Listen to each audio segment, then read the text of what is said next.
it's sensational. It's inciting the masses. Senator, if the masses need to be given the facts, watch this space in the next 1 year. Okay. Thank you. So I'm a very excited leader today, and particularly from the government side, that today the media house that I am in has made an admission that sometimes you pick on those negative, It's a fact. To run a narrative. No, it's not a narrative. So that you KNBS releases statistics. We pick them and pick the positives and the negatives. We look forward that when you look at half glass of water, you just also appreciate there is half glass of water, even though there is the other side of it. But that not belabored.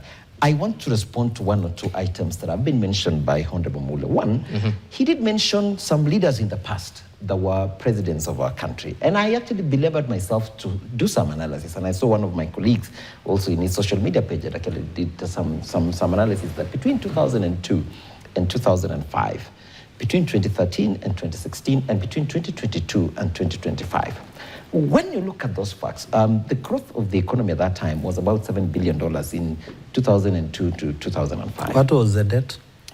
In 2013 to 2016, it was about $13 billion.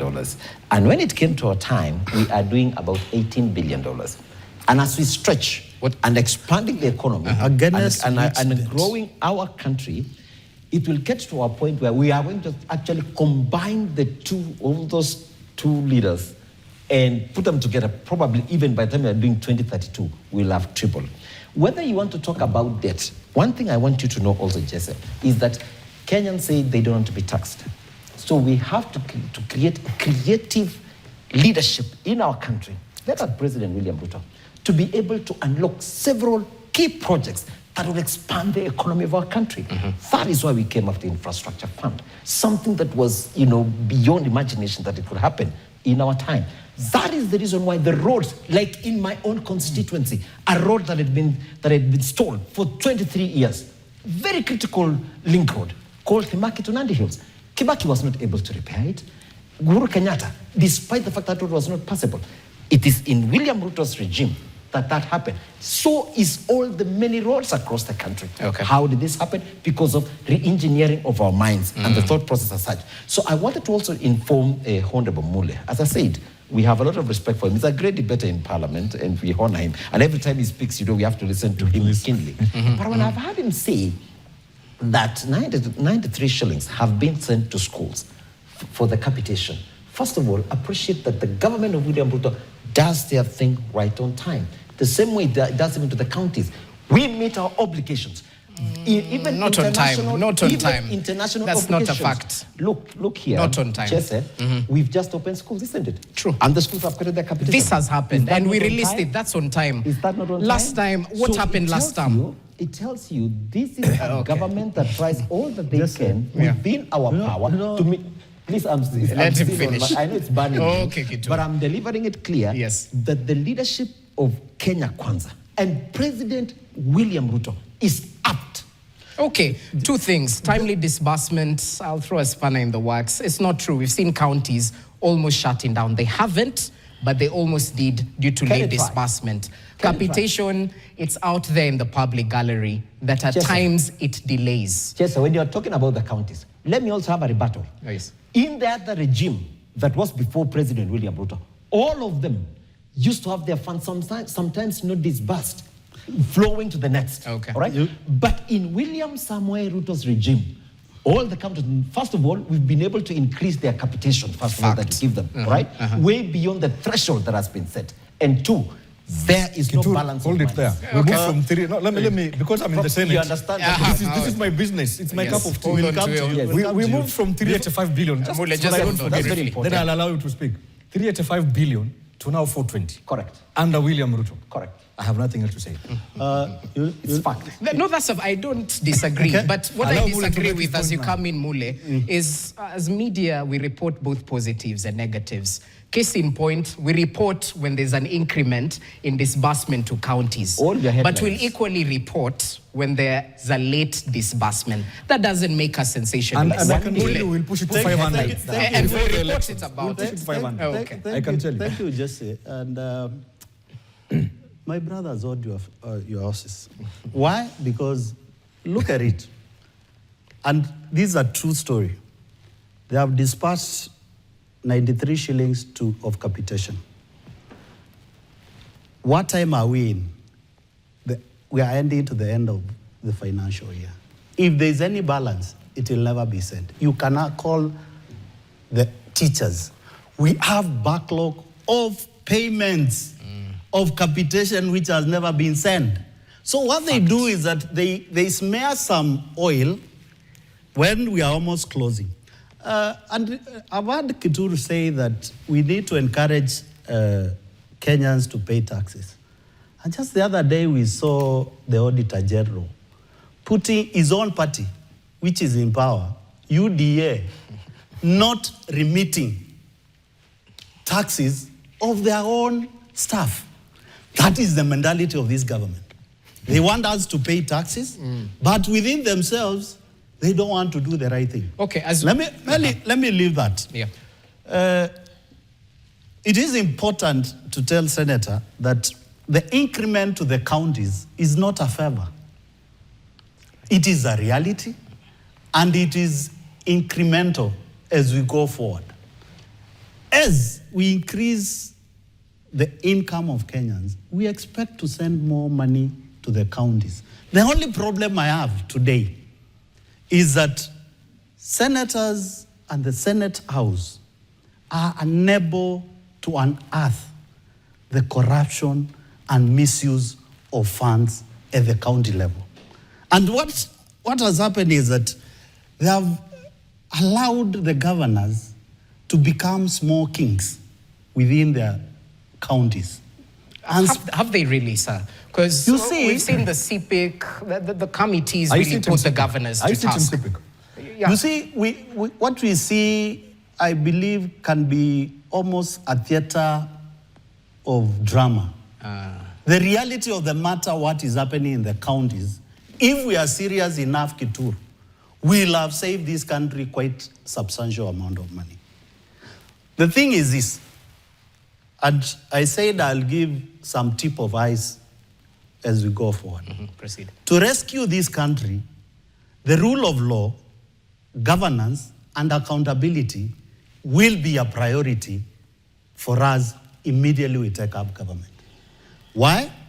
We'll make sure that we deal with all the issues. And I want to say this without fear of any contradiction. There are some things within this country which we cannot continue the way they are. Look at the issue of SHA. Kenyans have been complaining about it. This government has been unable to fix that issue. Why? Today I saw Honorable Duale in Naivasha trying to increase the capping from 1,200 for teachers to 10,000. You allow me to quickly tell this government how they should have thought about universal health care. Because we need to be realistic. Okay. There are things, first and foremost, we need to look at. The universal health coverage for this country has to be looked on very key aspects. First, the system. The system which focuses on preventive care and it focuses on long-term and reduced cost of treatment. Secondly, we must have controlled costing of healthcare. Why we have gone wrong in this country, the cost of healthcare in Kisumu is totally different with the cost of healthcare in Kwale. For simple reason, we have demographic differences of diseases. As universal health coverage must be accessible. How many times have we had Kenyans crying in Kenyatta National Hospital? They can't access the system. They procured a system at 104 billion shillings to run a business which is 34 billion shillings. That is a fact. It is there. The fourth thing which need to be looked at along the SHA and health sector, and we'll implement it very clearly once we take power immediately, is the standard. Which power are you taking? Standard of treatment and how to make sure that Kenyans enjoy this. Why? We go for modern technology of using the modern technology of treatment. We make sure that all our students who come from KMTC and the other Nairobi University as medics are well trained to make sure that we reduce the cost. But the most important thing is this. Briefly, yeah. The last thing. And these are things which have been implemented by the countries which have implemented universal healthcare, the best of the world. That is Netherlands, Germany, Norway, South Korea. The most important thing is that, and Kenya, we are very lucky. We have devolution. If we want to fix the healthcare in this country, the first thing is that let's budget for money for each county to evaluate the cost of healthcare in their own county. Then, once we have the figures, we give money equivalent to the cost of healthcare in that county and make sure that there is no interference from the national government. So will all this be achieved by reverting back to NHIF? No? I said I'll give a tip of what we'll do. No, I'm just asking you. Yeah. The agenda is one, is that there is what we call hybrid universal health coverage system, whereby we need to pick the good things which were happening during the NHIF, and we need to pick what is the cost of healthcare from the counties. You know why we are struggling? We have 47 governments. Go to Northeastern. Look at the demographic disease there. Is it the same with Machakos? Is it the same with Western Kenya? Yes, sir. The reality of the matter is that people have refused to sit down and think through. All right, if we had time, as you come in, we'll think through this. If we had time, I'd ask you how you plan to increase the number of people who are contributing to the Social Health Authority. Because there's a... What will they say? What will they say? So, Chese, first of all, you've really unduly given him a lot of time. We are very keen also to listen to him, really trying to see what is coming up, especially when you're talking about SHA. This, to bring in a universal health coverage, this was a wish that would have happened in Kibaki's time. It never saw the light of the day. They tried in Uhuru's time. It never saw the light of the day. It is only President William Samoei Ruto who, in his very boldness, said this has to be done for every Kenyan to be able to access quality healthcare. Of course, it has its own challenges. We had an elaborate conversation, particularly among leaders, and actually this came to the floor of the House. I am amazed today that a leader of his stature, who was seated in the floor of the House, he is coming to give the ideas to viewers. This is what he was supposed to have been able to deliver. On the floor of the House. While in the floor of the House. Bring amendments. That is your job. Have you done that? You still I'm still continuing. Yes or no? He didn't do it. Yes, I can tell you. I can tell you for free, So, the answer will be dictated now, because I gave my ideas. All right, Let me continue to assess my Yeah. conversation. The thing is, let us all agree that we have a better version. It has its own challenges. For instance, a case scenario where some Kenyans, sometimes when you realize that probably in the near future I'm going to be having an operation, sometimes you pay you give the contributions of your premiums, and then immediately thereafter, probably you don't even contribute, where essentially this is supposed to be for all of us. So probably it's one or two challenges that are happening. But one thing I'm glad about the President William Ruto and SHA and the team that is running it is because of there's so many amendments and adjustments that are being made here and there. There was even the other day the conversation about the cancer patients and the need perhaps to still expand a bit, the access to support. And actually that was also, widely canvassed, and it will be happening, I suppose, immediately after this budget process. But that not belabored. Sometimes people talk about, the issues that are in the tech space. Let me not talk about the issue of this, because I have seen that system of SHA, by the way. Whatever Honorable Mula is talking about, the issue of mapping It will get to a point that we know in this particular time of the year, probably malaria prevalence is greater on this side. True. So what needs to be done? The growth of the small dispensaries in the villages. And I love what the Ngao team, the national, the officers, the chiefs and the rest, encouraging communities that let's look at the preventive measures and let's utilize the dispensaries within our villages so that we can be able to grow them, because every time they utilize the services there, they can be able to get, reimbursements. Very importantly, you misquoted me when I said Kenyans have said they don't want to be taxed. And the president said, fine, I agree with the Kenyans. But then we look for more money. Then where do we get the money? We have to be creative. You cannot say that we cannot still be having our roads not being made. We have to re-engineer some other methods. Finally, on the issue of this conversation about State House and the budget, let's be frank. We, the parliaments, are the one passing the budget. Appropriate the money. Right. So when people say that parliament is a rubber stamp of the executive. No, we have a choice in the third reading to go step by step and so say, did you I reduce? Disagree. Did parliament? Now, listen also, Jesse, there is something called the Office of the Auditor General. Yes. I happen to have been in a PIC committee. That is the ones that comes and check the utilization of the funds that have been appropriated. So it is in that space that you can be able to go on the TUTCOM and say, the Auditor General, because an independent office, independent budget, independent officers, who will come and say the money was misused. But if we have several people who want to visit, even yourself, I know several people visit sometimes, the president has opened a State House for everyone to come and go see. If you want to go see the president, it's open for you. The various groupings have been there. So sometimes when you say you go there, you get a cup of tea to drink. And like the way it was before. And the State House has been open for literally every Kenyan going there. That's good. So when the budget slightly goes up, or they want to refurbish the State House, do you want us to have a State House that does not befit the honor of it looks old, it looks okay. That's okay, but finally, is that a priority area? Finally, so you want us to have a shaky State House there? Personally, I would. But we have medicines in hospitals. Come on, we have a budget for it. And that is the reason why all hospitals, and that's why we've engineered SHA and the rest of it. Then you would then say that we don't do nothing in this country. You see, the problem is when you look we're not saying don't do nothing. Prioritize. Look at the budget of our country. What is the budget you're talking about? We are talking about almost 4.5 trillion. Allow me to say so what is it to talk about? Okay, Senator, kindly. That's just one thing. Yes. My good friend Mule here suffers from a disease that I call the tragedy of opposition politics. That they must oppose everything. Are you that is their politics. They're throwing the baby but with then the again, bathwater. I agree with him on one thing. For the first time, on the issue of the counties, that truly there's a lot of thieving, there's a lot of looting, there's too much corruption in the counties. And we sit in Nairobi struggling to increase what we send as disbursements to the counties. I think the conversation we are actually, as we speak now, we are now debating DORA.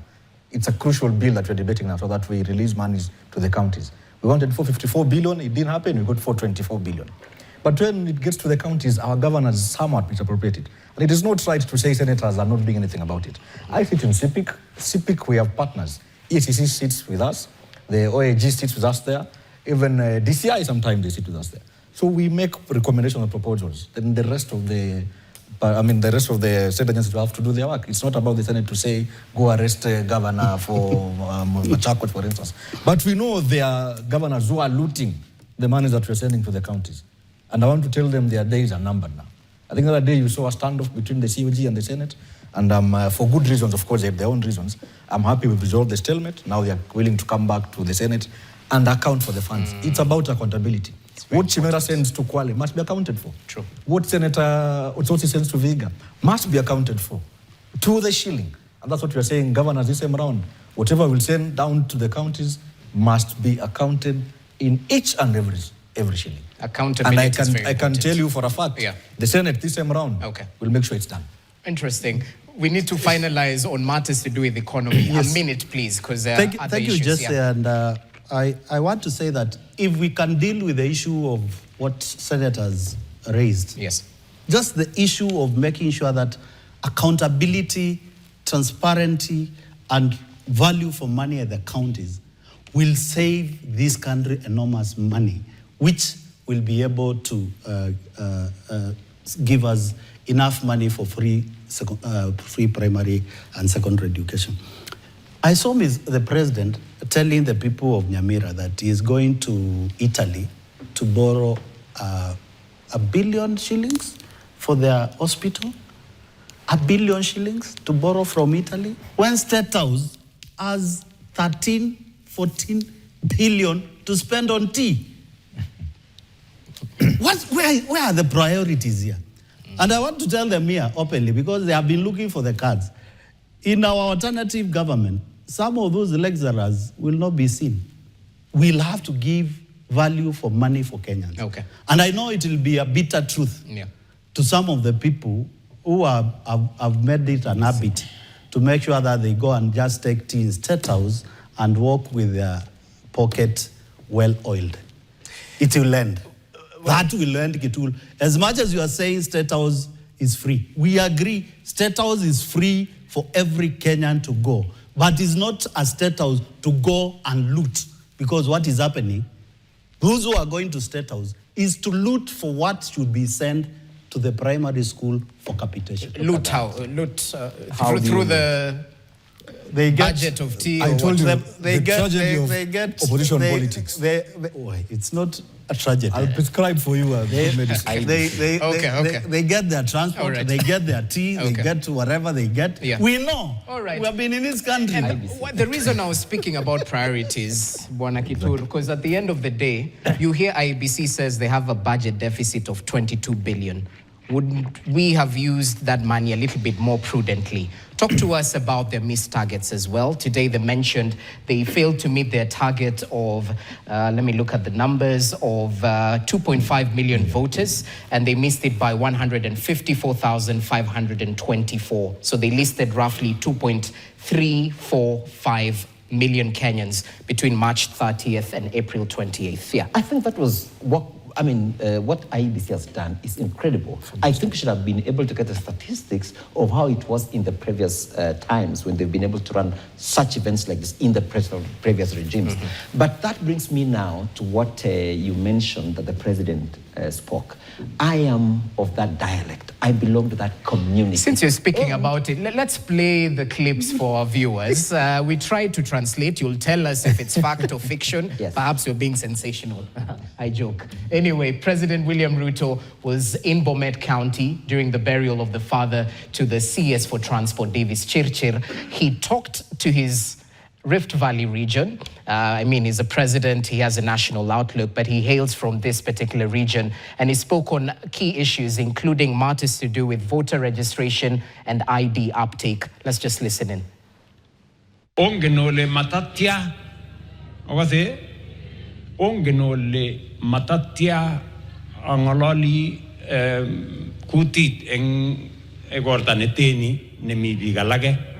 Maunata? Lakini ojamwara nita nikityo kidogo amwangalia agenda. Tos otinye wasiwasi ole amigo arue ananogere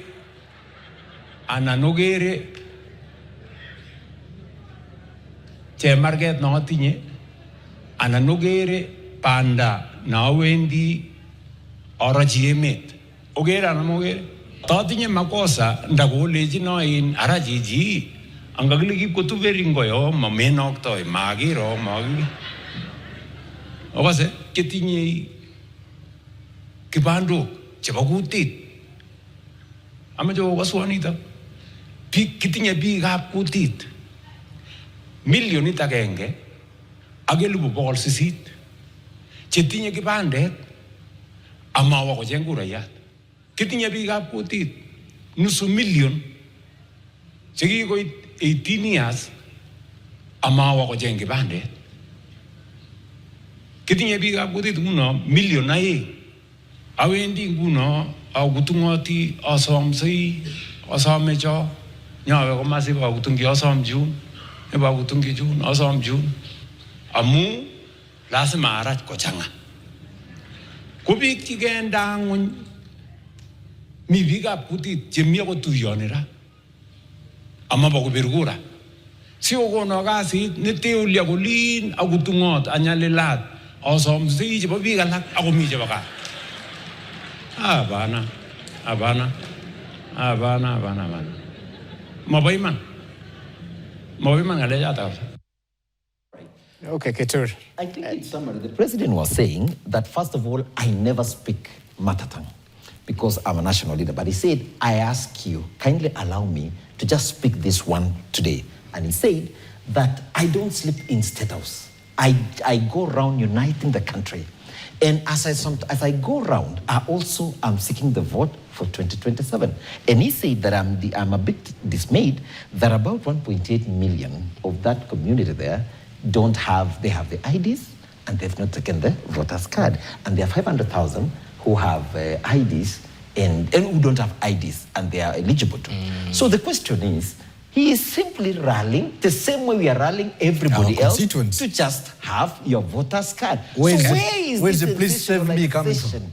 That you are creating and saying that he was begging, he was kneeling? No. He just said, please, it is important for us kuwa kadi kama vile vijana walikuwa na tetea. Okay. So please don't sensationalize, and I would even be asking you kindly, because I may not have another opportunity, please remove that headline that you have put for tomorrow. Put a better one. Every Kenyan have registered. Okay, I'm sure the editors are listening. And maybe importantly, for the Kenyans who are watching, the registration will still continue, by the way, in the sub-county offices, because and Huduma centers. And Huduma centers. Yes. So please go get your ID. It is important, and go register, have your voter's card. Okay, interesting. There's a party said, that's why I'm forced to go all over and beg for votes.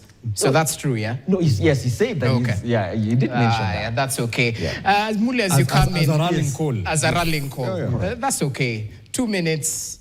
When Gachagua speaks local dialect, does he ask for permission? And perhaps that's why he's called a tribalist. President William Ruto is a very seasoned politician. For many years, give due credit to where it is. But he has realized that he's cornered as a politician. Very cornered. Sifuna has gone. Mount Kenya is gone. Gen Zs are not with him. His own community are abandoning him alone on the field. What is to differ? Yes, what he was trying to do. Sifuna never brought votes to William Ruto in the first place. He can go. He can go as far as he wants to go. Senator, just finalize your point. Yes. What was happening today is the reality on him as a person, on him as a politician, on him as a community elder, whereby my young people, my own, have forsaken me. Even Jesus himself, when he found that he's cornered by the Jews, he said to his Lord, my Lord, why have you forsaken me?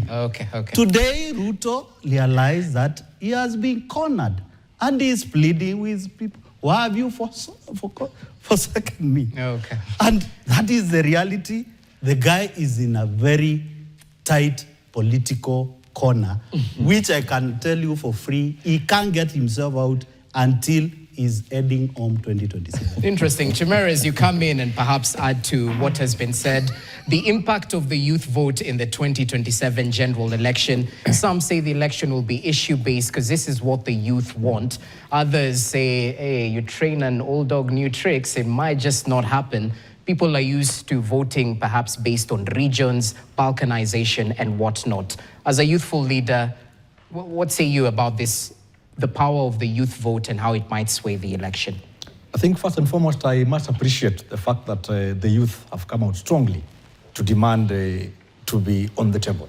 They say when you're not at the table, you'll be either at the table or part of the menu. Exactly. Yes. So I'm really happy that my fellow young men and women want to be involved in the leadership of this country.